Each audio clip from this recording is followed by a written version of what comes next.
The Iliad of Homer, by Homer, translated by Theodore Alois Buckley.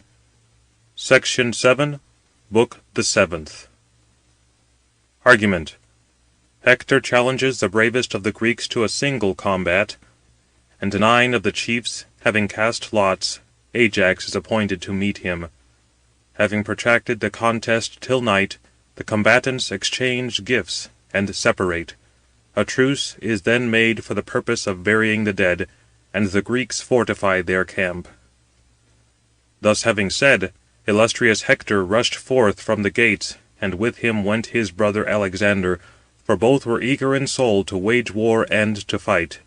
As when the deity hath given a prosperous wind to expecting mariners, after they have become weary, agitating the deep with well-polished oars, and their limbs are relaxed with toil, thus then did those two appear to the expecting Trojans.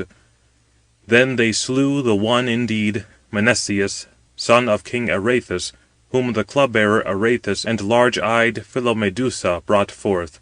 But Hector smote Aeneas with his sharp spear upon the neck, under his well-wrought brazen helmet, and relaxed his limbs. And Glaucus, son of Hippolochus, leader of the Lycian heroes, in fierce engagement, smote Iphinus, son of Dexius, upon the shoulder with his spear, as he vaulted on his swift mares. But he fell from his mares to the ground, and his limbs were relaxed. But when the azure-eyed goddess Minerva saw them destroying the Greeks, in fierce engagement, she descended straightway, rushing down from the tops of Olympus to sacred Ilium. Then Apollo hastened to meet her, having perceived her from Pergamus, for he wished victory to the Trojans. And they met each other at the beech tree. Her first King Apollo, the son of Jove, addressed. Why again dost thou, O daughter of mighty Jove, come ardently from Olympus, and why has thy mighty soul impelled thee? It is that thou mightest give to the Greeks the doubtful victory of battle, for thou dost not pity the Trojans perishing. But if thou obeyest me in aught, which indeed would be much better, let us now make the war and conflict to cease this day. Afterwards shall they fight until they find an end of Ilium, since it is pleasing to the mind of you goddesses to overthrow this city. But him in turn the azure-eyed goddess Minerva thus addressed. Be it so, far darter, for I myself, meditating the same things, came down from Olympus to the Trojans and the Greeks. But come, how dost thou intend to make the battle of men to cease? Her then, in turn, King Apollo, the son of Jove, addressed. Let us arouse the valiant spirit of horse-breaking Hector, if perchance he will challenge some one of the Greeks to fight against him singly, opposed in grievous combat. And the well-grieved Greeks enraged will urge on some single man to fight with noble Hector. Thus he spoke, nor did the azure-eyed goddess disobey. But Helenus, the dear son of Priam, perceived in his mind the counsel, which seemed good to the gods deliberating. He therefore went and stood near Hector, and thus accosted him. Hector, son of Priam, equal to Jove in wisdom, wilt thou obey me in aught? For I am thy brother. Cause all the rest of the Trojans and the Greeks to sit down, but do thou thyself challenge whoever is the bravest of the Greeks to fight against thee in grievous combat. For it is not yet thy fate to die, and draw on fate. For to this effect have I heard the voice of the immortal gods. Thus he spoke, but Hector in turn rejoiced exceedingly, having heard his advice, and accordingly advancing into the midst, grasping his spear in the middle, he restrained the phalanxes of the Trojans, and they all sat down. Agamemnon also caused the well-grieved Greeks to sit down, and Minerva also, and silver-bowed Apollo sat like unto vulture birds on a lofty beech-tree of their sire, the aegis-bearing Jove, delighted with the heroes. Of these the ranks sat thick, horribly bristling with shields, and helmets, and spears. And as the ripple of the west wind just risen is poured over the ocean, and the sea begins to darken under it, such sat the ranks of the Greeks and Trojans in the plain. But Hector thus spoke in the midst of both armies. Hear me, ye Trojans, and ye well-grieved Greeks, whilst I speak what the mind in my breast commands me. Saturnian Jove, indeed, sitting aloft, has not ratified the leagues, but devising evils against both sides ordains them, till either ye take well-turreted Troy, or yourselves fall at your sea-traversing ships. Amongst you indeed there are the bravest of all the Greeks, of whomsoever his mind orders to fight with me, let him come hither from amongst all, to be a champion against noble Hector. This then do I propose, but let Jove be our witness. If, on the other hand, he shall slay me with his long-pointed spear, having stripped off my armour, let him bear it to the hollow ships, but send my body home, that the Trojans and the wives of the Trojans may make me deceased, a partaker of the funeral pyre. But if, on the other hand, I shall slay him, and Apollo shall give me glory, having stripped off his armour, I will bear it to sacred Ilium, and I will hang it up on the temple of far-darting Apollo. But his body I will send back to the well-benched ships, that the long-haired Greeks may perform his exequies, and pile up for him a tomb on the wide Hellespont. And hereafter will some one of the future men say, as he sails over the sea in his many-benched ship, This, indeed, is the tomb of a hero long since deceased, whom once, bearing himself doughtily, illustrious Hector slew. Thus hereafter will some one say, but this my glory shall never perish." Thus he said, but all became mute in silence. Ashamed, indeed, they were to refuse, and yet they dreaded to accept the challenge. At length, however, Menelaus stood up, and spoke amongst them, rebuking them with reproaches, and he groaned greatly in spirit. "Alas, ye boasters, Greek dames, no longer Grecian men! Certainly will these things be a disgrace, most grievously grievous, if none of the Greeks will now go against Hector. But may ye all become water and earth, sitting there each of you faint-hearted, utterly inglorious. But I myself will be armed against him. But the issues of victory are rested in the immortal gods." Thus having spoken, he put on his beautiful arms. Then indeed, O Menelaus, would the end of life have befallen thee at the hands of Hector, since he was much the better man, had not the princes of Greeks, starting up suddenly, restrained thee, and the son of Atreus himself, wide-ruling Agamemnon, seized thee by the right hand, and addressed thee, and spoke: "Thou art mad, Menelaus, offspring of Jove, nor hast thou any need of such madness. Restrain thyself, although grieved, nor wish for the sake of contention to fight with a braver man than thyself, Hector, the son of Priam, whom others also dread. Nay, even Achilles, who is much braver than thou, dreads to meet him in the glorious fight. But now, going to the troop of thy companions, sit down. Against him the Greeks will set up some other champion, although he be intrepid and insatiable of battle. I think that he will gladly bend his knee, if he shall escape from the hostile battle and grievous fight." Thus speaking, the hero dissuaded his brother's mind, advising him rightly, and he obeyed. His joyful attendants then stripped the armour from his shoulders. Then Nestor arose amidst the Greeks, and said, "O gods, surely great grief comes upon the Grecian land.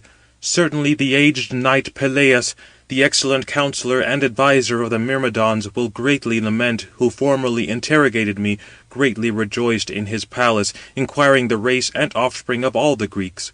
If he now heard of them all crouching under Hector, often indeed would he lift up his hands to the immortals, praying that his soul, separated from his limbs, might depart into the house of Pluto. For would, O Father Jove and Minerva and Apollo, I were young, as when the assembled Pylians and the spear-skilled Arcadians fought by the rapid Celadon, at the walls of Phaea, about the streams of Jardan.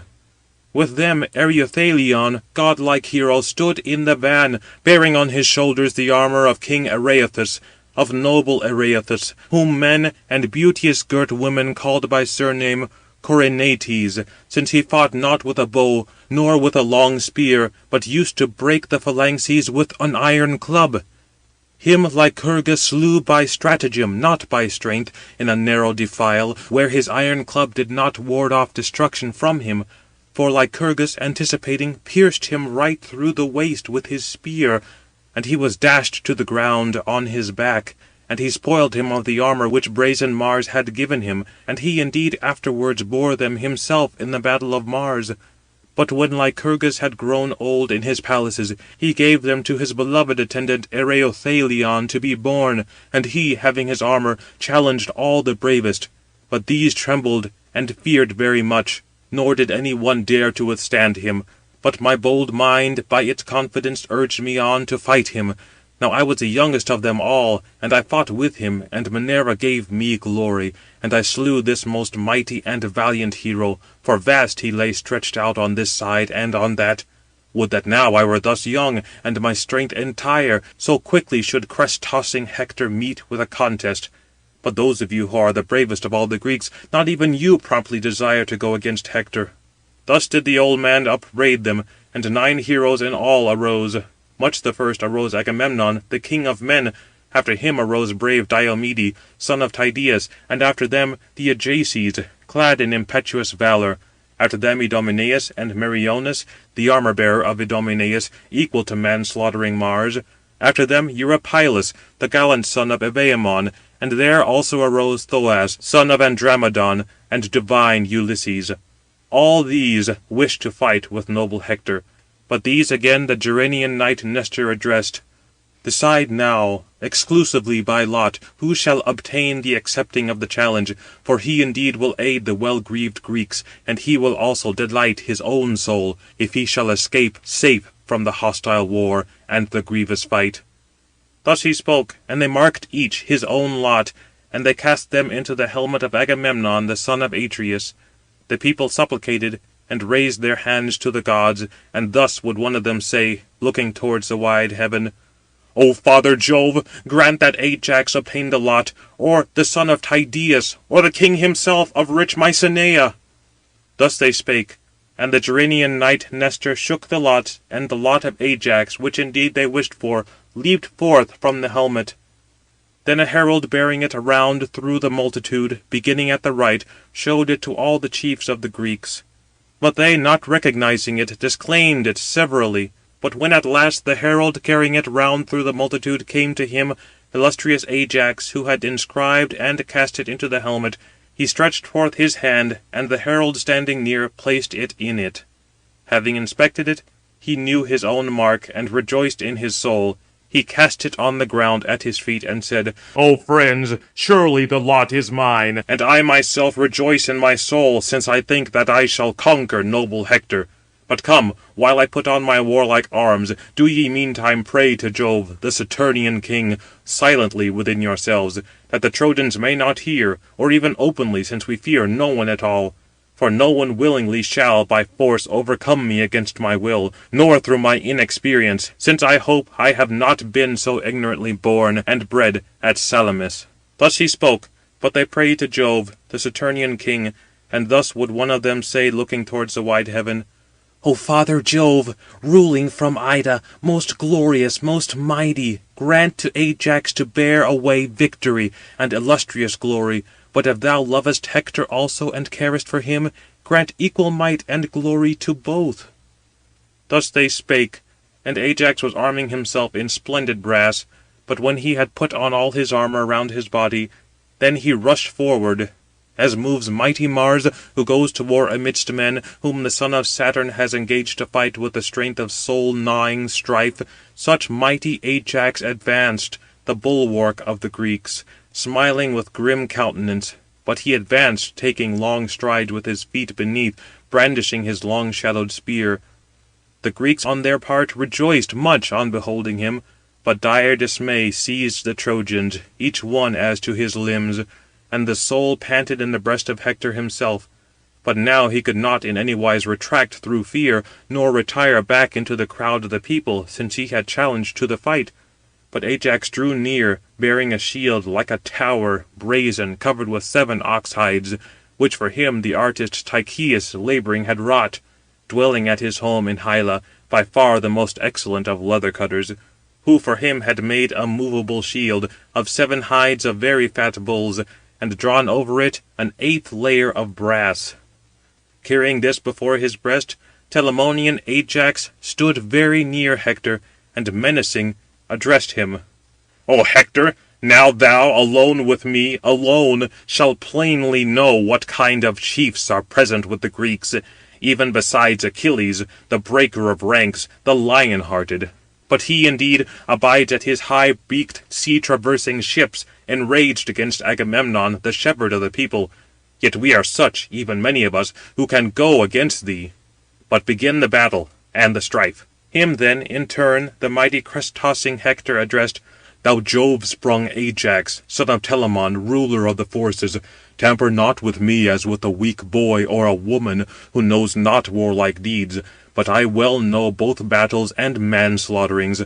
I know how to shift my dry shield to the right and to the left, wherefore to me it belongs to tight unwearied. I am also skilled to rush to the battle of swift steeds, but I know too how in hostile array to move skilfully in honour of glowing Mars. But I do not desire to wound thee, being such, watching stealthily, but openly, if haply I may strike thee." He spoke, and brandishing hurled forth his long-shadowed spear, and smote the mighty seven-hided shield of Ajax on the outside brass, which was the 8th layer thereon. And the unwearied brass, cutting through, penetrated 6 folds, and was stuck fast in the 7th hide. Next the Jove-sprung Ajax in turn sent forth his very long spear, and struck the all-equal shield of Priam's son. Through the shining shield passed the impetuous spear, and was fastened in his very ingeniously wrought corslet, and from the opposite side of the spear cut his tunic near the flank. But he inclined himself, and avoided black death. Then they both, having drawn out their long spears with their hands, joined battle, like unto raw devouring lions, or wild boars, whose strength is not feeble. Then indeed the son of Priam stuck the midst of Ajax's shield with his spear. It broke not through the brass, but the point of it was bent. But Ajax, bounding forward, pierced his shield, and the spear went right through, and repelled him as he rushed on. It glanced over his neck, cutting it, and black gore gushed forth. But not even thus did crest-tossing Hector cease from the battle, but retiring back, he seized in his hand a black, rough, huge stone lying in the plain. With it he struck the mighty seven-hided shield of Ajax in the midst of the boss, and the brass rang around. Ajax next taking up a much larger stone, whirling, discharged it, and applied immense strength. And he broke through the shield, having struck with a rock like unto a millstone, and he wounded him in the knee, and he was stretched supine, having come into violent contact with his shield. But Apollo quickly raised him, and now in close combat hand to hand they would have wounded each other with their swords, had not the heralds, the messenger of gods and men, arrived, one of the Trojans, the other of the brazen-mailed Greeks, Talthybius and Idæus, both prudent men.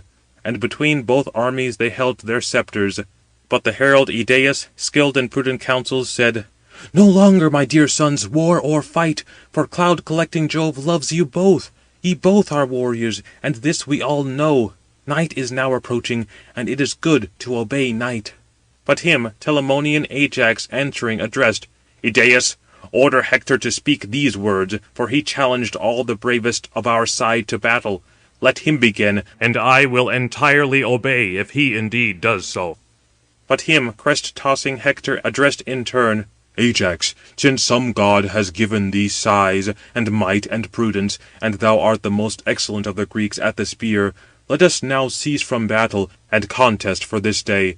Hereafter will we fight again, till the deity shall separate us, and give the victory to either. Now night is approaching, and it is good to obey night, that thou mayest gladden all the Greeks at the ships, and chiefly those friends and companions which are thine. But I will gladden the Trojans and the train-bearing Trojan matrons, through the great city of King Priam, the dames who, praying for me, are entering the deities' temple. But come, let us both mutually give very glorious gifts, that some one of the Greeks and Trojans may say thus, they certainly fought in soul-gnawing strife, but then again, being reconciled, they parted in friendship." Thus then having spoken, he gave him a silver-studded sword, presenting it with the sheath and the well-wrought belt. But Ajax gave to him a belt splendid with purple. Then they twain being separated, the one went to the people of the Greeks, and the other to the crowd of the Trojans. And they rejoiced when they saw him coming alive and safe, having escaped the strength and the invincible hands of Ajax, and led him to the city, not having had any hopes that he was safe. But the well-grieved Greeks, on the other hand, led away Ajax, rejoicing in victory, to divine Agamemnon. When now they were in the tents of the son of Atreus, then Agamemnon, king of men, sacrificed for them an ox, a male 5 years old, to the most powerful son of Saturn. This they flayed and dressed it, made divisions of the whole of it, and skilfully divided these into smaller portions, and fixed on them spits, and roasted them very cleverly, and drew off all. But when they had ceased from labour, and had prepared the banquet, they feasted, nor did their soul in any wise lack a due proportion of the feast. The valiant son of Atreus, far-ruling Agamemnon, honoured Ajax with an entire chine. But when they had dismissed the desire of drink and of food, for them the aged man Nestor first of all began to frame advice, whose counsel before also had appeared the best, who, wisely counselling, harangued them and said, "Son of Atreus, and ye other chiefs of all the Greeks, many of the long-haired Achaeans have perished, whose black blood fierce Mars has now shed near fair-flowing Scamander, and their souls have descended to the shades. Therefore it behooves you to cause the battle of the Greeks to cease with the dawn, and let us, collected together, carry the bodies hither on chariots, with oxen and mules, and burn them at a little distance from the ships, that each may carry home the bones of the deceased to their children, when we return again to our fatherland. And let us going out heap up in the plain one common tomb for all, round the pyre, and beside it let us speedily erect lofty towers, as a bulwark of our ships and of ourselves. And in it let us make a well-fitted gate, that through it there may be a passage for the chariots. But outside let us sink near at hand a deep trench, which, being circular, may serve as a defence to both steeds and men, lest at any time the war of the haughty Trojans should press sorely." Thus he spoke, and all the princes approved of his counsel. But of the Trojans also was a panic struck, and turbulent council held in the lofty citadel of Ilium, at the gates of Priam. And to them wise Antenor thus began to harangue: "Hear me, ye Trojans and Dardanians and allies, that I may tell you what the soul in my breast commands me. Come then, let us restore Argive Helen, and her treasures with her, to the sons of Atreus to lead away. For now we are fighting, after having violated the faithful leagues. Wherefore I think that nothing better will be brought to pass by us, unless we act thus." He, having thus said, sat down. But to them arose divine Alexander, the husband of fair-haired Helen, who answering him spoke winged words: "O Antenor, thou no longer speakest these things grateful to me. Thou knowest how to devise another counsel better than this. But if in truth thou speakest this seriously, the gods themselves have now deprived thee of thy senses. But I will declare my opinion amidst the horse-subduing Trojans. I openly declare I will not give up my wife, but the treasures, whatever I have brought home from Argos, all these I am willing to give, and even to add others from my own home." Thus having spoken, he sat down. But to them arose Priam, son of Dardanus, a counsellor equal to the gods, who thus wisely harangued them and said: "Hear me, ye Trojans and Dardanians and allies, that I may tell you what the soul in my breast commands. Now take repasts through the army as heretofore, and be attentive to the watch, and let each be mindful of guard. And in the morning let Idæus proceed to the hollow ships, to announce to the sons of Atreus, Agamemnon, and Menelaus, the resolution of Alexander, on whose account the contention has arisen. And let him add this prudent request also, whether they wish to desist from horrid-sounding war, until we burn the dead. Afterwards will we fight again till fate separate us, and give the victory to one or other of us." Thus he said, but they heard him very attentively, and obeyed. Then they took their repast throughout the city by companies. In the morning Idæus went to the hollow ships. He found the Greeks, the servants of Mars, in council at the stern of Agamemnon's ship. And the clear-voiced herald, standing in the midst of them, spoke thus: "Ye sons of Atreus, and ye other chiefs of all the Greeks, Priam and the other illustrious Trojans command me to tell you, if it be agreeable and pleasing to you, the determination of Alexander, on whose account this contention has risen. Whatever treasures Alexander brought in the hollow ships to Troy, would that he first had perished, all these is he willing to give up, and even to add others from his own home. But he says that he will not restore the wedded spouse of glorious Menelaus. Certainly the Trojans at least advise him. They also order me to make this proposal, to wit, whether ye are willing to desist from dreadful-sounding war, until we shall burn the dead. Afterwards we shall fight again, till fate separate us, and give the victory to one of us." Thus he said, but they all became mute in silence. At length Diomede, brave in the din of war, spoke thus amongst them: Let none now receive the treasures of Alexander nor Helen, for it is plain even to him who is a mere infant that the issues of destruction impend over the Trojans." Thus he said, and all the sons of the Greeks shouted, admiring the words of horse-breaking Diomede. And then Agamemnon, king of men, thus addressed Idæus: "Idæus, thou thyself hearest, indeed, the sentiments of the Greeks, how they answer thee, and such also pleases me. But concerning the dead, I grudge not that you should burn them. For there is no grudge towards the dead bodies, when they are dead, hastily to perform their obsequies with fire. But let loud resounding Jove, the husband of Juno, be witness of the treaties." Thus having said, he raised his sceptre to all the gods. But Idæus returned to sacred Ilium, and the Trojans and Dardanians all sat assembled in council, expecting when Idæus might return. He came and declared his message, standing in the midst of them. But they prepared themselves very speedily for both purposes, some to carry away the bodies, and others to gather wood. The Greeks also on the other side hastened from their well-benched ships, some to carry away the bodies, and others to collect wood. Then indeed the sun freshly struck the fields with its rays, ascending heaven from the calmly flowing, deep-moving ocean. But they met one another. Then was it difficult to distinguish each man amongst the slain. But washing off with water the bloody gore, and pouring over them warm tears, they placed them upon the chariot, nor did mighty Priam suffer them to give way to grief.